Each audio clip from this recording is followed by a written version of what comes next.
রাওয়ালপিন্ডির আদিয়ালা কারাগারের সামনে ২ ডিসেম্বর সকাল থেকে উত্তেজনা চলছিল। পাকিস্তানের সাবেক প্রধানমন্ত্রী ও তেহরিক-ই-ইনসাফের প্রতিষ্ঠাতা ইমরান খানের শারীরিক অবস্থা নিয়ে গুজব ছড়িয়েছে বহুদিন ধরেই। আদালতের আদেশ থাকা সত্ত্বেও পরিবারের সদস্যদের সঙ্গে তার দেখা করতে দেওয়া হচ্ছিল না প্রায় ১ মাস ধরে। অবশেষে অনুমতি পেয়ে কারাগারের ভেতরে যান ইমরানের বোন উজমা খান। ইমরানের সঙ্গে তার কথা হয় প্রায় ২০ মিনিট। ওই সময় বাইরে অপেক্ষায় ছিলেন বেশ কিছু পিটিআই সমর্থক। কারাগার থেকে বাইরে বেরিয়েই সাংবাদিকদের সঙ্গে কথা বলেন উজমা খান। তিনি অভিযোগ করেন, সরকার তার ভাইকে মানসিকভাবে নির্যাতন করছে। ইমরান খানের বোনের এই সাক্ষাতের পর দেশজুড়ে আবারও চাপে পড়েছে সরকার। এখন প্রশ্ন উঠেছে, সত্যিই কি নিরাপদে আছেন ইমরান খান? তবে শারীরিকভাবে ইমরান খান পুরোপুরি সুস্থ আছেন বলেও জানিয়েছেন উজমা খান। তার এই কথাই ইমরান খানের স্বাস্থ্য নিয়ে সৃষ্ট জল্পনার অবসান হল বলেই মনে করা হচ্ছে। উজমার দাবি, ইমরান খানকে সারাদিন একটি ছোট্ট কক্ষে বন্দী করে রাখা হয়।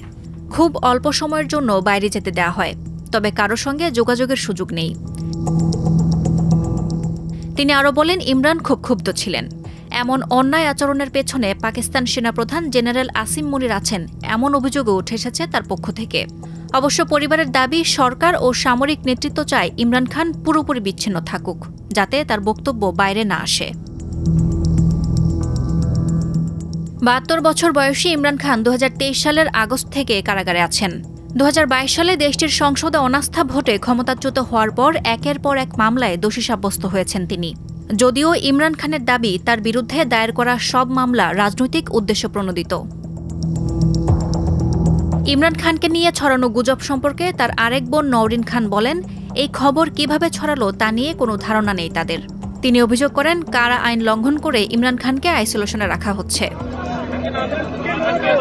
এদিকে পাকিস্তানের মানবাধিকার কমিশন এক বিবৃতিতে বলেছে, ইমরান খানকে তার নিকটাত্মীয়, সহযোগী বা আইনি দলের সঙ্গে দেখা করতে না দেওয়ার বিষয়টি সরকারের স্পষ্ট করা উচিত।